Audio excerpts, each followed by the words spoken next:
vendar včeraj pa smo, oziroma nekaj dni nazaj pa smo se pogovarjali o prenizki ozaveščenosti pri teh mobitelih, ki jih imamo vsi na ušesih.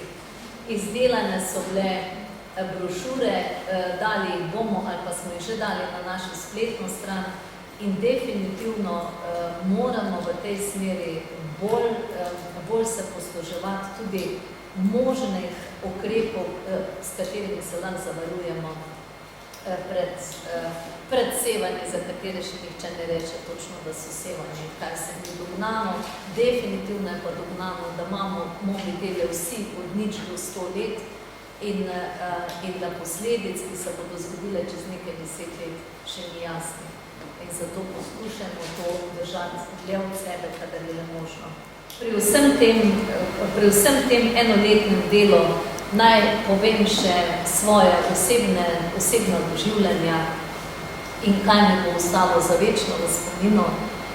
Gotovo je najprej bil nastop pred odborom in v Državnem zboru Republike Slovenije, takrat, ko sem postala ministrica za zdravje.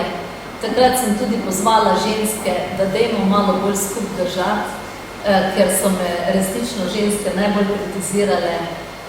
Mene je seveda to takrat zelo bolelo, ker nisem vedela, da je to tudi folklora, no danes, ko to vem, mi je malo lažje in danes so se tudi te gospe me že včasih pohvalijo.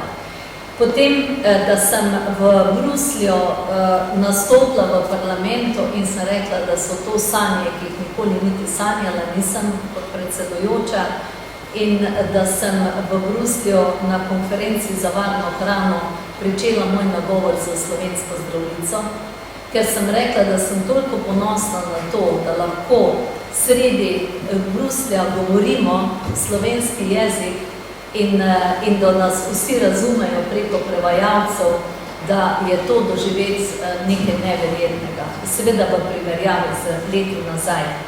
Pri zakonu o duševnem zdravju me je zelo skrbelo, kaj bo nastalo iz tega zakona.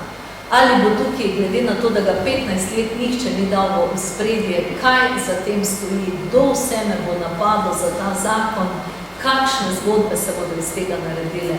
In na moje veliko pozitivno presenečenje je bila 100% podpora v parlamentu. In je to tudi enkratno doživetje, ki ga pač vsaj jaz velikrat nisem doživela pri vseh vedih in pri vsemu temu, kar se je dogajalo vmes. Potem nepozabni nočni torek s Fidesom, ki ste ga tudi vi doživljali. Seveda prej smo imeli čez dan neformalno srečanje ministrov, kar je bilo kar zahtevno, potem divjo vožnjo do tu, v pravem času smo seveda prišli takrat, tudi tu sem na ta srečanje za sindikatom, ampak nepozabno je pa res bila tista vztrajnost vseh. Tukaj po noč priti do rezultata, zmeniti se, preprečiti stavko, preprečiti, da se dela škoda, če ni treba delati. No, to je bilo tako stanje, ki se gotovo usede v možgane. In pa to, kar je danes ekipa tukaj, timsko delo, ki smo ga preko tega leta, mislim, da kar dobro uvedli in da je tudi pri pripravi resolucije to igralo največjo vlogo, absolutno ne bi mogli narediti drugače.